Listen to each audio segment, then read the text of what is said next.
Entah masa lalu yang kita miliki itu baik atau masa lalu yang kita miliki itu buruk. Sebagai seorang muslim, kita jangan terlalu larut meratapi masa lalu. Karena masa lalu yang kita lewatkan itu tidak akan bisa kembali. Sebagaimana yang dikatakan oleh Imam Hasan Al-Basri rahimahullah, beliau berkata, "Al-ayyamu idza madat la tarji'." Hari-hari yang telah berlalu tidak mungkin bisa kembali. Tugas kita sekarang adalah fokus terhadap masa depan. Dan itulah yang difirmankan oleh Allah Subhanahu wa taala di dalam surat Al-Hasyr. Silakan yang HP-nya ada aplikasi mushafnya, bisa dibuka surat Al-Hasyr ayat 18. Allah Subhanahu wa taala berfirman, A'udzu billahi minasyaitonir rajim. Bismillahirrahmanirrahim. Ya ayyuhalladzina amanu taqullaha wal tandur nafsum ma qaddamat lighad wattaqullaha innallaha khabirum bima ta'malun. Wahai orang-orang yang beriman, bertakwalah kalian kepada Allah. Wal tandur nafsum ma qaddamat lighad, dan hendaklah setiap jiwa, setiap diri memperhatikan apa yang sudah ia perbuat untuk hari esok. Dan bertakwalah kepada Allah, sesungguhnya Allah Maha mengetahui apa yang kalian kerjakan. Di dalam ayat ini ada kalimat di mana Allah Subhanahu wa taala berfirman, wal tandur nafsum ma qaddamat lighad, dan hendaklah setiap jiwa memperhatikan apa yang ia perbuat untuk hari esok. Dijelaskan oleh Ibnu Katsir, beliau penulis daripada kitab Tafsir Ibnu Katsir, yang mana kitab Tafsir Ibnu Katsir ini kitab yang menjadi rujukan terkait dalam masalah ilmu tafsir, yang mana Ibnu Katsir itu di dalam kitabnya banyak menggunakan cara menafsirkan ayat Al-Quran dengan ayat bil ayat, dan juga beliau menggunakan cara menafsirkan Al-Quran ayat bil hadis. Jadi seperti itu. Itu metode ya beliau dalam menafsirkan Al-Quran, ayat bil ayat, kemudian ayat bil hadis, dan beliau juga memasukkan aqwalus sahabah, aqwalul ulama. Jadi lengkap.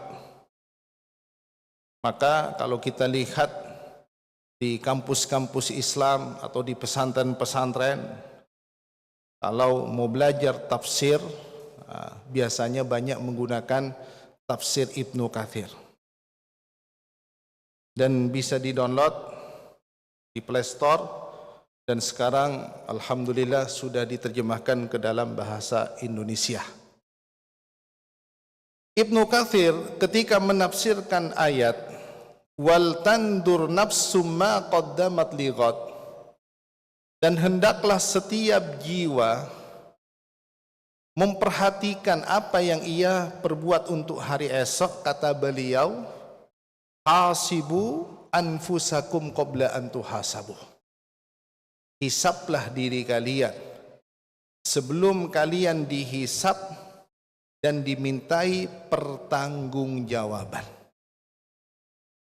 Dan tentu beliau mengambil pendapat ini, hasibu anfusakum qabla an tuhasabu, ini perkataan daripada Umar ibn al-Khattab.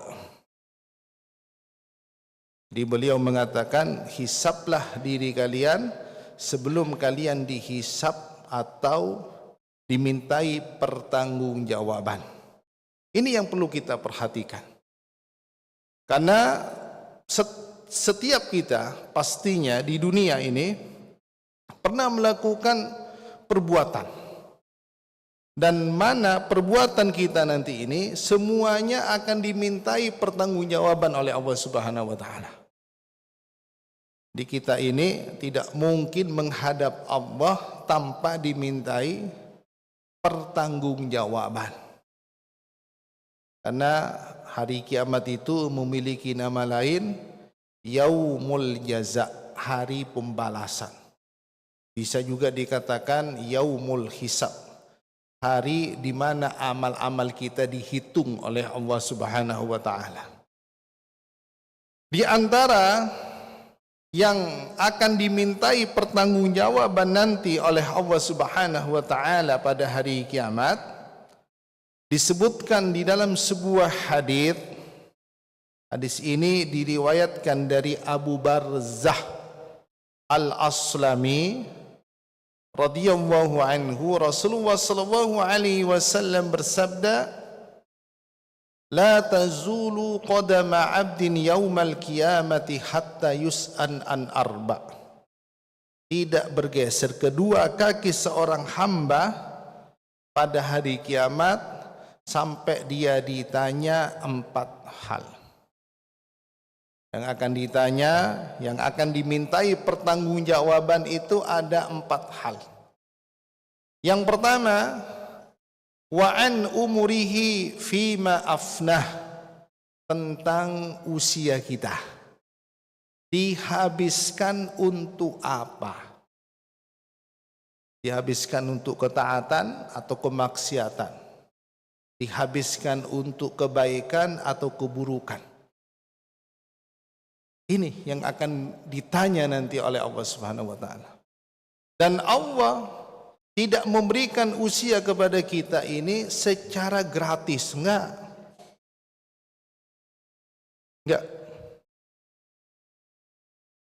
Melainkan apa?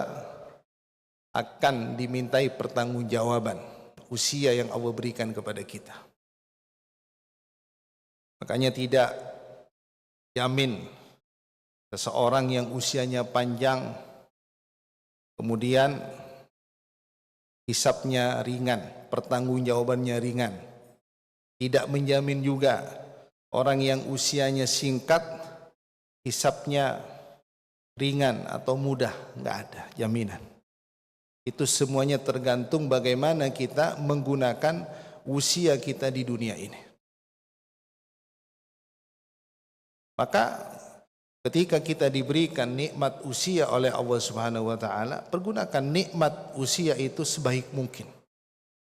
Tapi terkadang manusia itu, kata Rasulullah sallallahu alaihi wasallam, tidak menggunakan nikmat usia itu sebaik mungkin. Kebanyakan manusia. Sebagaimana hadis yang saya sampaikan di muqaddimah, hadis ini diriwayatkan dari Ibnu Abbas radhiyallahu anhuma. Rasulullah sallallahu alaihi wasallam bersabda, ni'matani maghbunun fihi ma katsirun minan nas as-sihhah wal far. Ada 2 nikmat yang sering banyak dilalaikan oleh kebanyakan manusia. Bukan sedikit yang disebutkan, kebanyakan manusia melalaikan 2 nikmat yang Allah berikan kepadanya. Salah satunya adalah nikmat usia. Nikmat usia. Ini yang sering banyak dilalaikan oleh kita ini. Tapi kalau kita, usia kita ini ya hanya berkisar 60 ke 70 tahun, lebih daripada itu sedikit. Maka merugi kita kalau diberikan usia oleh Allah lalu Usia yang kita miliki tidak kita gunakan untuk ketaatan dan kebaikan. Rugi kita. Kemudian yang ditanya juga yang kedua adalah wa an ilmihi fima fa'ala, tentang ilmunya diamalkan atau tidak. Jadi kalau kita memiliki ilmu ya harus diamalkan agar ilmunya bermanfaat. Dan tentunya yang bisa mengamalkan ilmu adalah orang yang memiliki ilmu. Kan nggak mungkin orang bisa mengamalkan ilmu kalau dia tidak memiliki ilmu. Maka pertanggungjawaban orang yang berilmu itu sangatlah berat. Karena dia harus mengamalkan ilmunya. Yang paling berat itu dia harus mengamalkan ilmunya terhadap dirinya sendiri. Nah, banyak orang terkadang, mohon maaf, dia memiliki ilmu tapi ilmunya tidak diamalkan untuk dirinya sendiri. Dia masih banyak melanggar aturan-aturan Allah Subhanahu wa taala. Dia masih tidak bisa membedakan mana yang haram, mana yang halal. Dia tidak bisa membedakan mana yang hak, mana yang batil. Dia tidak bisa membedakan mana yang subhat, mana yang tidak subhat. Padahal kalau dilihat dari keilmuannya sangat luas. Ilmunya tinggi. Tapi tidak diamalkan untuk dirinya sendiri. Dan tidak diamalkan juga untuk keluarganya. Dan tidak diamalkan juga untuk tetangganya dan untuk saudaranya sama muslim. Dan ini yang akan dimintai pertanggungjawaban. Kemudian yang ketiga yang akan dimintai pertanggungjawaban juga adalah wa an malihi min aina iktasabahu wa bima anfaqahu, tentang hartanya dari mana dia mendapatkannya. Ini ditanya nih Pak, apakah dia mendapatkan harta dengan cara yang halal atau dengan cara yang haram? Ini dimintai pertanggungjawaban. Dan di akhir zaman saat sekarang ini, kata Nabi Muhammad SAW, banyak manusia yang sudah tidak lagi memperhatikan di dalam mencari harta. Dia masa bodoh. Mau itu halal, mau itu haram. Yang penting dia mendapatkan harta itu. Udah cuek Pak. Ini yang berkata bukan saya, Nabi Pak. Apa kata Rasulullah SAW? La ya'tiyanna 'alan nasi zamanun la yubali al-mar'u bima akhadal mal, amin halal, amin haram. Akan datang suatu masa kepada umat manusia di mana manusia itu sudah tidak lagi memperhatikan di dalam mencari harta, mau haram mau halal, yang penting dia mendapatkannya. Urusan halal haram urusan belakangan. Dan bahkan ada sebagian dari saudara-saudara kita mengatakan mencari harta yang halal saja susah, apalagi yang haram. Coba Pak. Dan dia tidak tahu dampaknya, akibatnya kalau dia mendapatkan harta dari sesuatu yang haram. Lalu hartanya dia makan. Apa kata Rasulullah SAW? Kullu jasadin nabata min suhtin fannaru aulabih. Setiap tubuh yang dagingnya tumbuh dari sesuatu yang haram, maka neraka lebih berhak baginya. Hati-hati Pak, ngeri. Makanya kita harus selektif dalam hal mencari harta. Kasihani diri kita, kasihani istri dan anak-anak kita. Dan bahkan harta yang haram yang kita konsumsi itu juga bisa menyebabkan doa-doa yang kita panjatkan tidaklah diijabah oleh Allah Subhanahu wa taala. Kenapa? Karena Allah itu baik Pak, dan Allah hanya menerima yang baik. Dan Allah enggak menerima sesuatu yang tidak baik. Innallaha thayyibun la yaqbalu illa thayyiban. Lanjutan hadis ini, Nabi bercerita tentang seseorang yang mengadakan perjalanan panjang. Umma dzakara ar-rajul yutilus safar. Saking panjangnya perjalanannya, asy'atha wa aghbara. Rambutnya kusut, mukanya kusam. Tsumma yamuddu yadayhi ila as-sama'. Lalu orang ini mengangkat kedua tangannya ke langit. Memang adab berdoa itu mengangkat kedua tangan, ya. Mengangkat kedua tangan. Ini nanti mungkin dijelaskan nanti oleh ahli fikih bagaimana ya hukumnya berdoa mengangkat tangan ketika saat sholat Jumat. Ini bisa ditanyakan ke ahli fikihnya terkait masalah hukum ini. Karena ada sebagian dari kita ketika khotib ya, berdoa kan ada yang mengangkat kedua tangan, ada yang enggak mengangkat kedua tangan. Nah, ini ditanyakan ke ahli fikih. Kalau saya pakarnya bukan di fikih. Kan Al-Quran kan sudah memberikan solusi. Fas'alu ahlad dzikri in kuntum la ta'lamun. Tanyakan kepada ahlinya jika kalian tidak tahu. Jadi seperti itu. Jadi gimana hukumnya? Tapi kalau selain dari sholat Jumat, memang kita diperintahkan kalau berdoa mengangkat kedua tangan. Jadi orang yang diceritakan oleh Nabi ini mengangkat kedua tangannya ini sampai ke langit, artinya tinggi dia mengangkat kedua tangannya. Fayaqul ya Rabbi ya Rabbi. Lalu orang ini yang diceritakan oleh Nabi berkata, wahai Tuhanku, wahai Tuhanku. Artinya dia berdoa.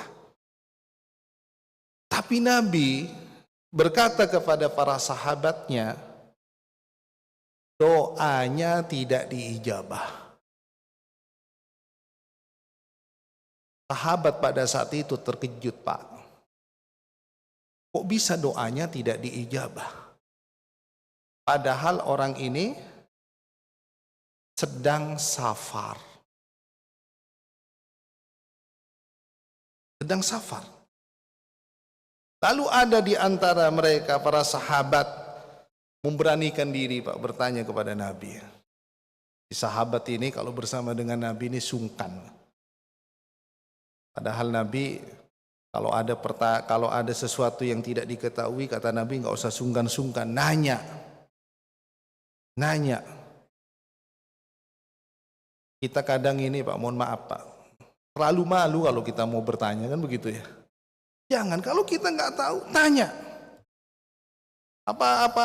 Apalagi ini misalnya urusan terkait masalah hukum, ini haram atau halal, harus tanya. Alhamdulillah kemarin minggu yang lalu, alhamdulillah Pak Yogi dan tim ya bertanya terkait masalah hukum langsung ke Ustadz Muhammadun. Langsung bertanya kepada ahlinya. Lalu ada di antara sahabat yang memberanikan diri bertanya kepada Nabi, ya Rasulullah, mengapa doa-doanya tidak diijabah? Padahal orang ini safar. Bukankah engkau pernah bersabda, thalathu da'awat mustajabat la syakka fihidna. Ada 3 doa yang tidak pernah Allah tolak, pasti diijabah dan tidak diragukan lagi kemustajabannya. Salah satunya adalah dakwatul musafir. Doanya orang yang safar. Makanya kalau kita safar, jangan tidur terus. Ada orang yang safar dari awal berangkat sampai nyampe baru bangun. Jangan. Manfaatkan. Kalau kita safar berdoa. Benar gak Pak? Ya. Saya paling gak suka itu kalau safar bareng sama orang ngantukan. Gak ada temannya ya. Makanya kalau saya safar ya, kalau tidur saya bangunin. Istirahat sudah cukup saya bangunin. Ada orang yang safar ya, dari awal berangkat sampai ke tujuan tidur. Ada. Jadi seperti itu Pak. Nabi SAW berkata, bagaimana mungkin doanya diijabah? Wa mat'amuhu haram. Makanannya dari yang haram, yang ia konsumsi dari sesuatu yang haram. Wa mashrabuhu haram. Minumannya dari yang haram. Wa malbasuhu haram. Pakaiannya dari sesuatu yang haram, yang ia pakai, mau baju, celana, jam tangan yang mahal, yang bermerek, tapi dari sesuatu yang haram. Wa ghudiya bil haram, dan istrinya juga dikasih dari sesuatu yang haram. Kata Nabi, bagaimana mungkin, fa anna yustajabu bidzalik, bagaimana mungkin doanya diijabah? Ngeri Pak. Makanya kalau ada doa-doa yang kita panjatkan tidaklah diijabah, nah kita harus introspeksi diri, muhasabah diri, ada enggak sesuatu yang haram yang kita perbuat. Termasuk salah satu doa yang menyebabkan doa kita ini tidak diijabah itu dakwatul madlumah. Doanya orang yang terdolimi Pak, hati-hati juga. Kalau orang itu terdolimi Pak, dia ngangkat doanya, tidak ada penghalang kata Rasulullah. Tidak ada penghalang.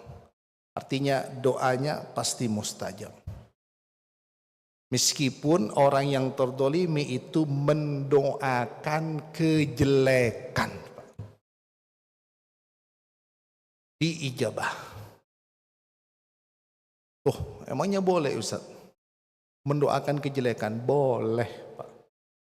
Berdasarkan firman Allah, la yuhibbullahu al-jahra bis-su'i minal qawli illa man dulim, kata Allah. Perkataan yang secara terang-terangan dikatakan yang buruk itu, kita berkata jorok itu tidak boleh Pak, kecuali perkataan yang diucapkan orang yang terdolimi, itu boleh meskipun ucapannya itu jelek atau mendoakan kejelekan. Ini juga menyebabkan apa? Doa-doa yang kita panjatkan itu tidaklah diijabah. Maka Nabi mengingatkan kita, ittaqi, berhati-hatilah kalian, dakwatal matlum, terhadap doanya orang yang terdolimi. Yang ditanya bukan hanya hartanya dari mana dia mendapatkannya, tapi yang ditanya juga wabima anfaqahu, hartanya itu digunakan untuk apa, dihabiskan untuk apa. Ini juga ditanya Pak. Dihabiskan beli apa? Beli petasan? Dihabiskan untuk hura-hura sesuatu yang tidak bermanfaat? Ini akan ditanya. Makanya kalau kita punya harta, keluarkan di jalan Allah. jariahkan. Kalau ada pembangunan misalnya masjid, pembangunan rumah tahfidz yang belum selesai, bantu. Biar cepat dipakai. Biar pahalanya mengalir, Pak. Karena Nabi SAW bersabda, "Idza matal insan inqata'a amaluh." Apabila manusia itu meninggal dunia, seluruh amalnya terputus kecuali 3.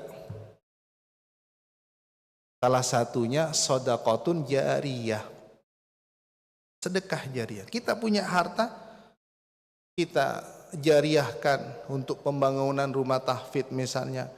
Rumah tahfidz dipakai untuk menghafal Al-Quran misalnya, untuk mempelajari Al-Quran.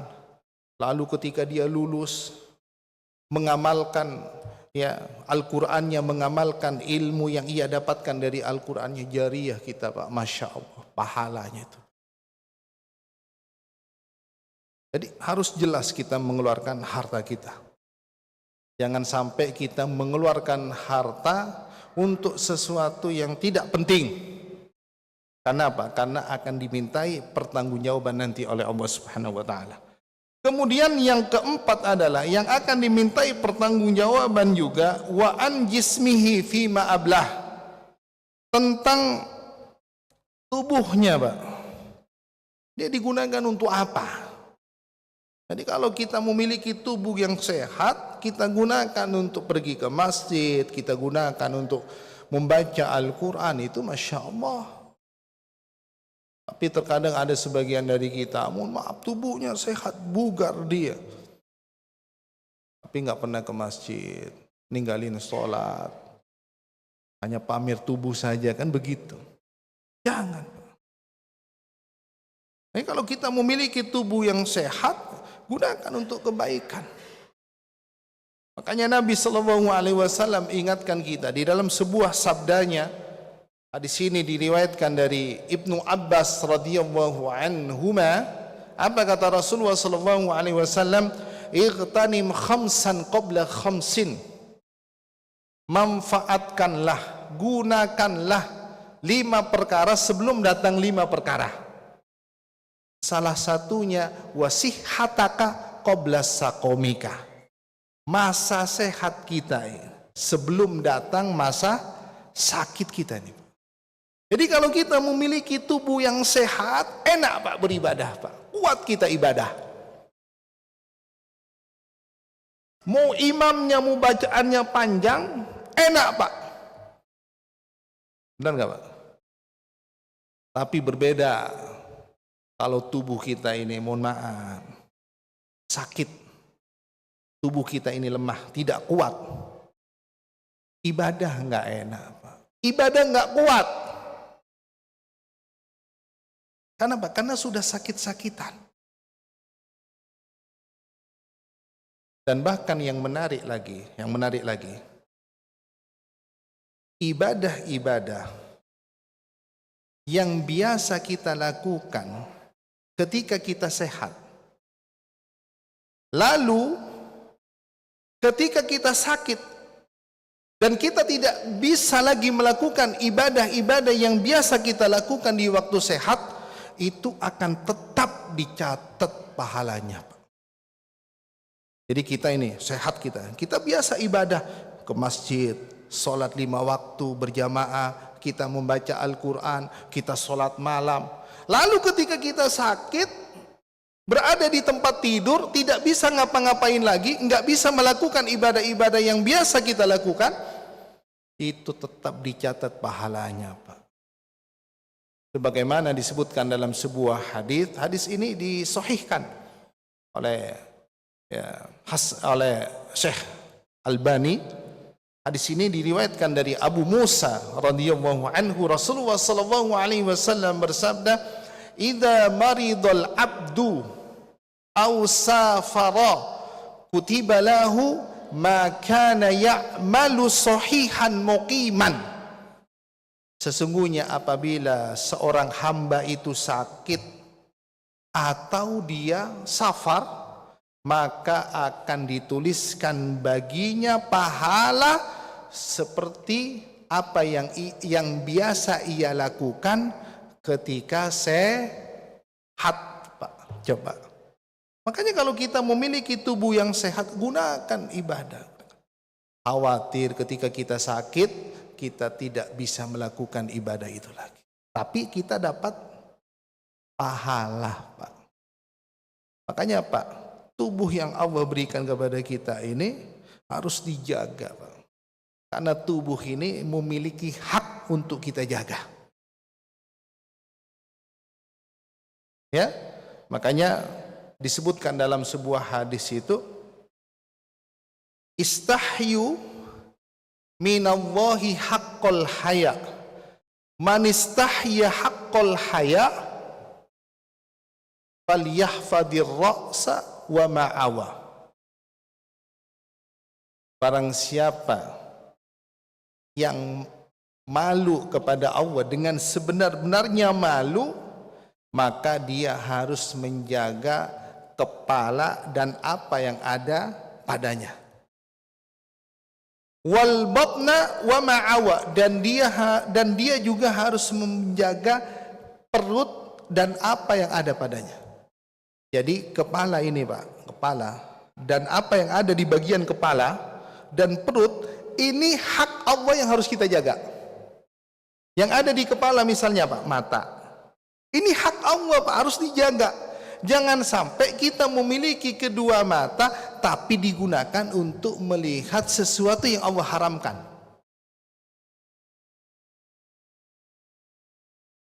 Apalagi melihat apa? Perempuan yang bukan mahramnya. Islam kan mengajarkan apa? Ghaddul basar, tundukkan pandangan. Yang ada di kepala, bagian kepala apa misalnya? Lisan harus dijaga. Karena keselamatan kita itu tergantung bagaimana lisan kita. Salamatul insan fi hifdil lisan, kata Nabi. Yang ada di kepala apalagi yang harus kita jaga? Telinga jangan digunakan untuk mohon maaf, mendengar orang menggibah. Jadi kalau ada orang mau menggibah saudaranya, kita katakan kepadanya, Pak, mohon maaf, saya diberikan dua telinga oleh Allah untuk dijaga, dan tidak saya gunakan untuk mendengarkan ghibah. Ini dijaga.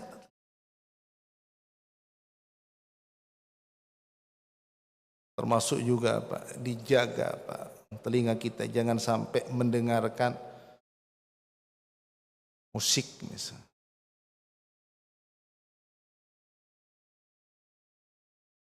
Bagi orang yang hafal Al-Quran itu, mendengarkan musik itu sesuatu yang sangat mengganggu dan bisa menghilangkan hafalan, Pak. Maka kalau Bapak lihat orang-orang penghafal Al-Quran itu, kalau ada musik, mereka menggunakan kedua telunjuknya nutupin telinganya gitu, Pak. Seperti itu. Perut harus dijaga.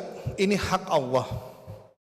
Jangan sampai, mohon maaf, kita makan dari sesuatu yang haram. Ini hak Allah, Pak. Ya, jadi tubuh kita ini harus dijaga. Dan kita harus syukuri, Pak, kalau sampai saat ini kita masih diberikan apa? Ya, tubuh yang sehat. Dan tubuh yang sehat ini, Pak, ya, ini sesuatu yang paling dicintai oleh Allah Subhanahu wa taala. Kan disebutkan dalam sebuah hadis itu kan, mukmin yang kuat itu lebih dicintai oleh Allah daripada mukmin yang lemah, Pak. Yang lemah. Makanya kalau kita menjadi seorang muslim yang beriman, kita harus kuat, Pak. Harus kuat. Tidak boleh kita menjadi seorang mukmin ini yang lemah, gampang ngantuk, lemes. Jangan, Pak. Harus kuat menjadi seorang mukmin kita ini. Salat, mau imamnya panjang, harus kuat. Harus kuat, jangan tersinggung, Pak, ya, ngantuk. Mungkin capek habis liburan ya. Tapi menjadi seorang mukmin ini harus memang kuat, Pak. Harus memang kuat. Bagaimana caranya kuat? Olahraga, Pak. Makanya Nabi itu kan olahraganya itu kan luar biasa. Memanah, berenang, berkuda. Kan begitu, Pak ya. Harus olahraga. Kalau nggak bisa memanah, berkuda, berenang, jogging. Kalau Bapak mau jogging sama saya setiap pagi atau sore. Jadi seorang muslim, ya, jadi orang yang beriman itu harus kuat. Jangan duduk terus. Harus bergerak. Jangan sampai kita memiliki tubuh, mohon maaf, kita dolimi, Pak. Dengan apa contohnya? Nah, bukan saya menjawab. Bukan saya, Pak. Saya memang nggak mau jawab, Pak. Biar aja saya pancing kan. Iya, Pak. Jangan sampai kita dolimi tubuh kita nih, Pak.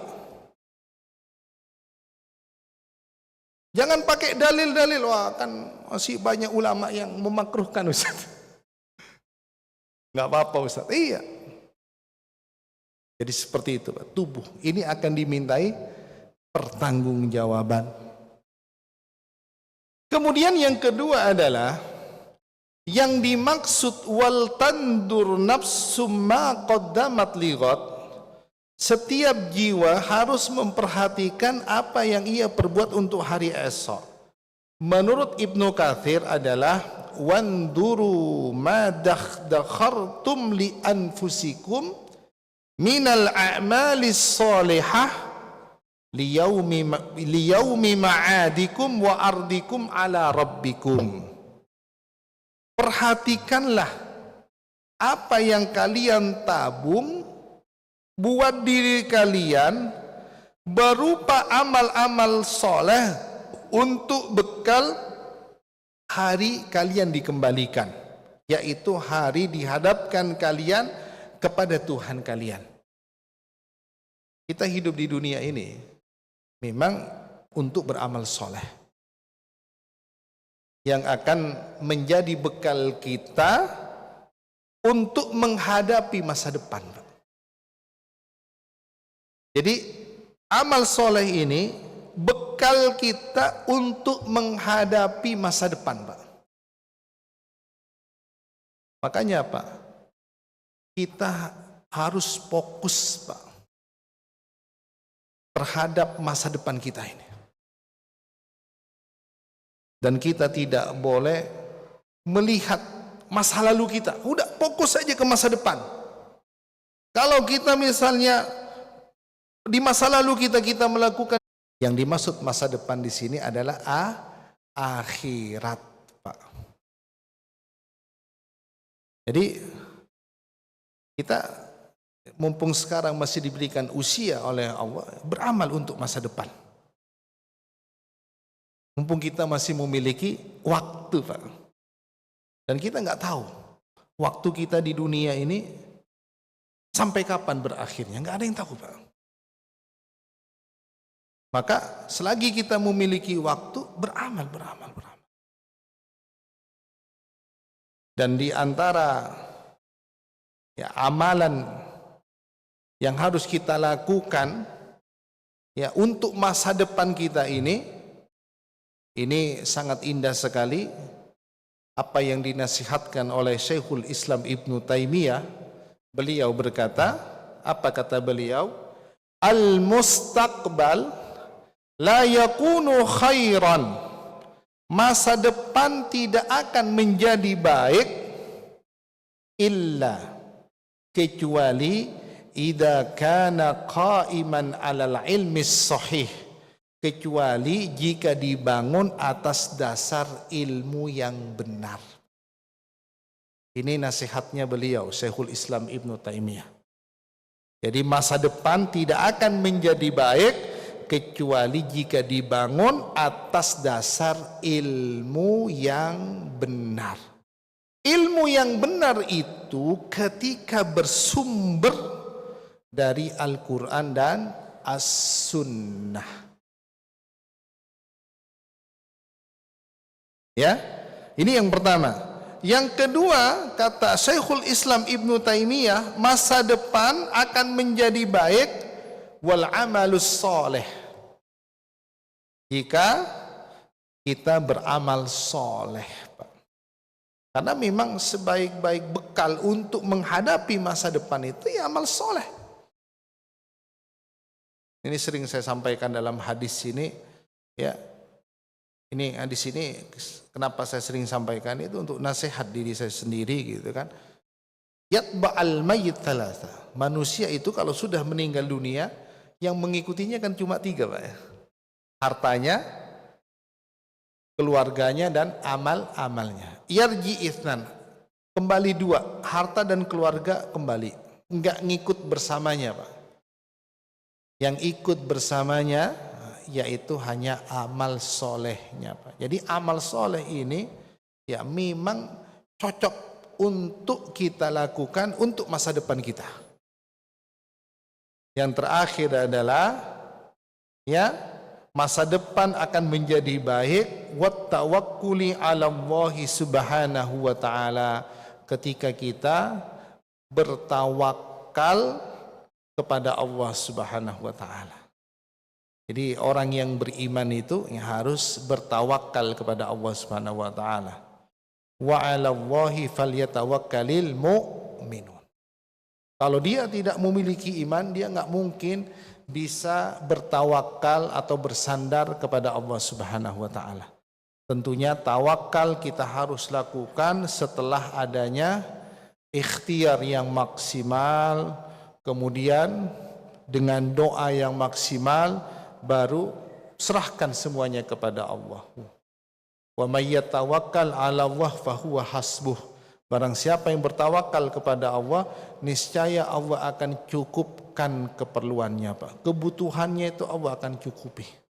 Menjadi orang yang beriman itu enak, Pak. Kalau kita melakukan sesuatu belum dikabulkan oleh Allah, serahkan kepada Allah. Ya, mungkin ini yang dapat saya sampaikan, kurang lebihnya mohon maaf. Assalamualaikum warahmatullahi wabarakatuh.